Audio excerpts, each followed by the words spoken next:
Today let's study about the division of integers. Listen, we already studied the rule for multiplication. This division and multiplication both are having the same rules. So listen once again. If you are dividing two positive numbers, the answer is also positive. If you are dividing two negative number, answer is positive.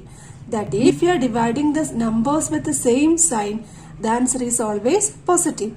And if you are dividing a positive number and a negative number, or a negative number and a positive number, the answer is always negative.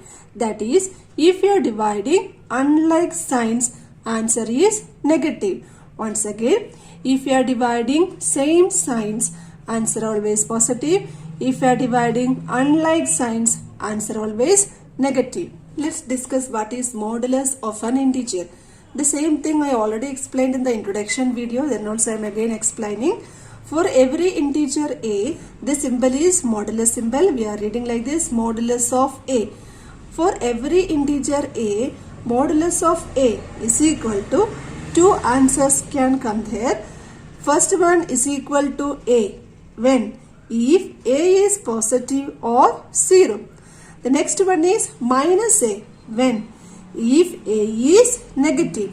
So if a is negative, modulus of a is equal to minus a, and if a is positive, modulus of a is equal to a. Let's see some examples. The first example is modulus of 3. Here 3 is a positive number. So by our rule, if the integer is positive, then the same integer answer is the same integer only.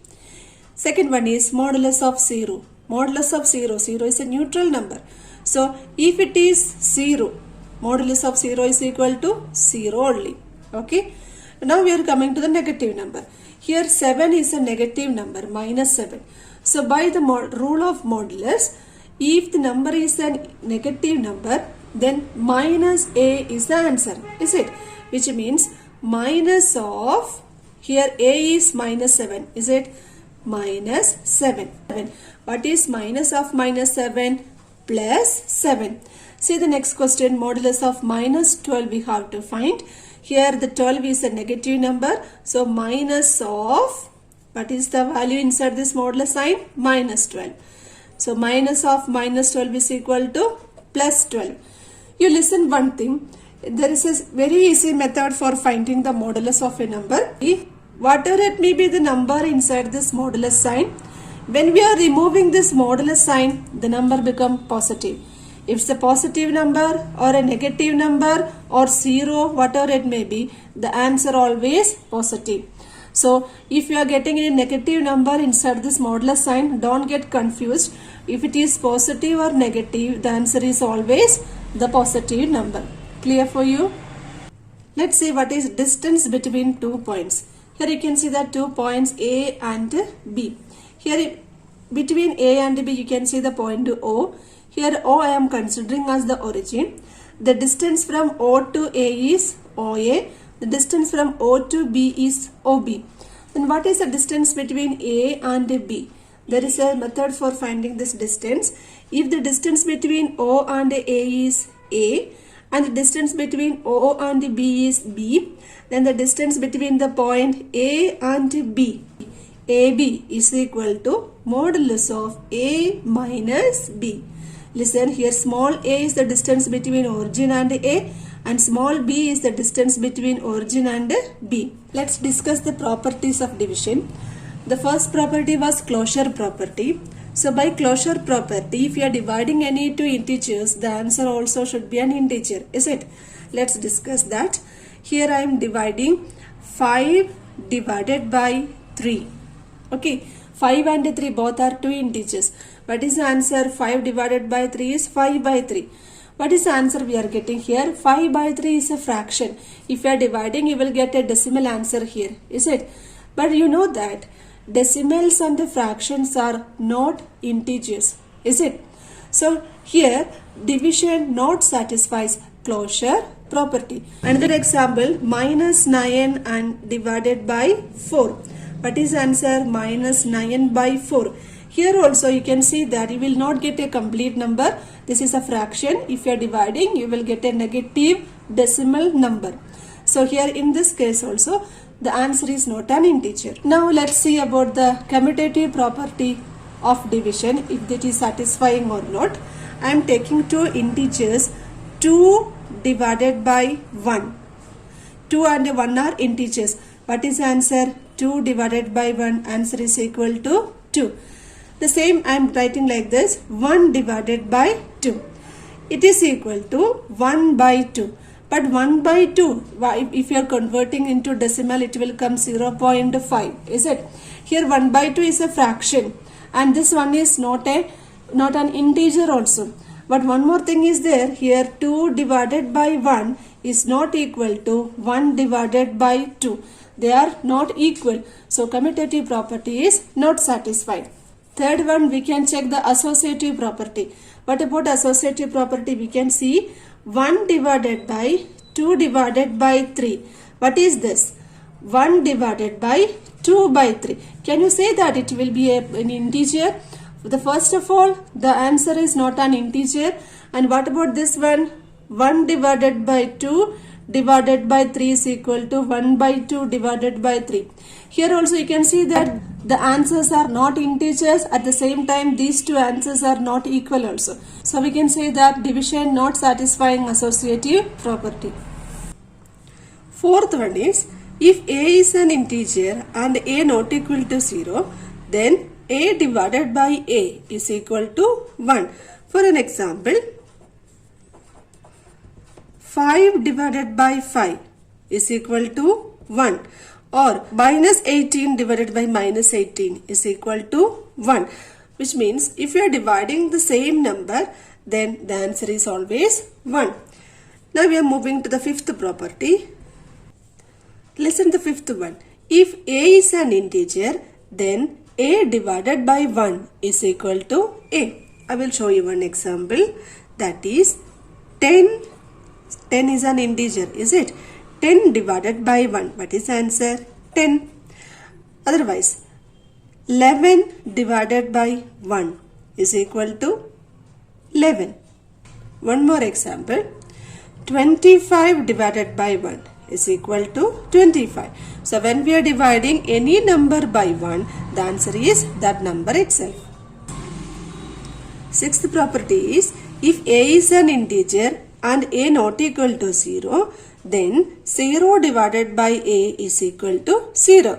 That when we are dividing 0 by any number, the answer is equal to 0. And what happened if you are dividing a number by 0? That is not meaningful. For an example, 0 divided by 7. What is the answer? 0. Or 7 by 0. Can you say what is the answer? If you are dividing by 0, not defined till now, so it is meaningless. Listen to the seventh property. If a, b and c are non-zero integers and a greater than b, then the first one is saying like this: a divided by c greater than b divided by c if c is positive. The second one is saying a divided by c less than b divided by c when if c is negative. I will show this by using one example. Instead of a, b and c, I am taking three numbers: 12, 8 and 4. Okay. Now here what condition they are saying? A greater than b, that is 12 greater than 8.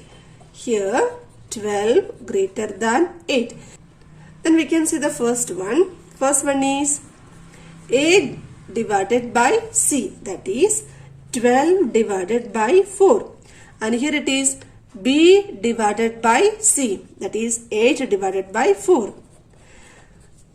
Here they are telling that the first one is greater than the second one. We can check that if c is positive. Here number 4 is already positive. So we can check whether which one is greater or not. What is 12 by 4? 3. What is 8 by 4?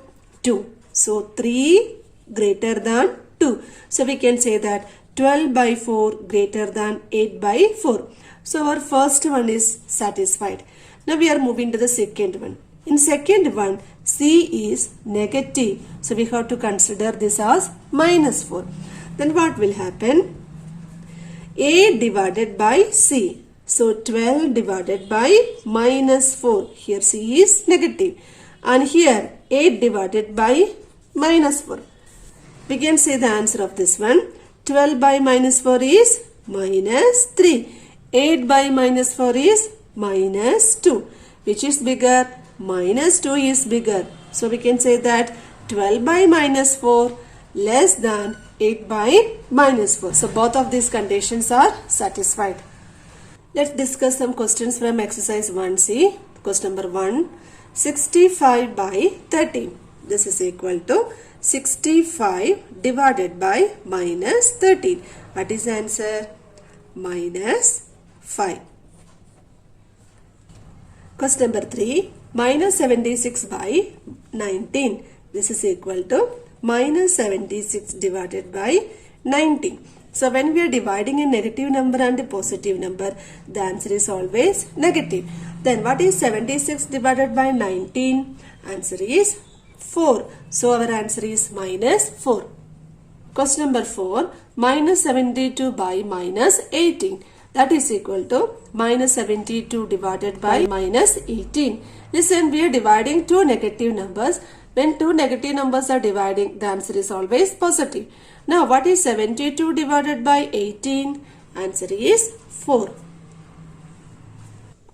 Question number 8. Minus 36 by minus 1, which is equal to minus 36 divided by minus 1, which is equal to, so minus minus we are dividing, answer is plus. Then what is 36 by 1? 36 by 1 is 36 only. So answer is plus 36.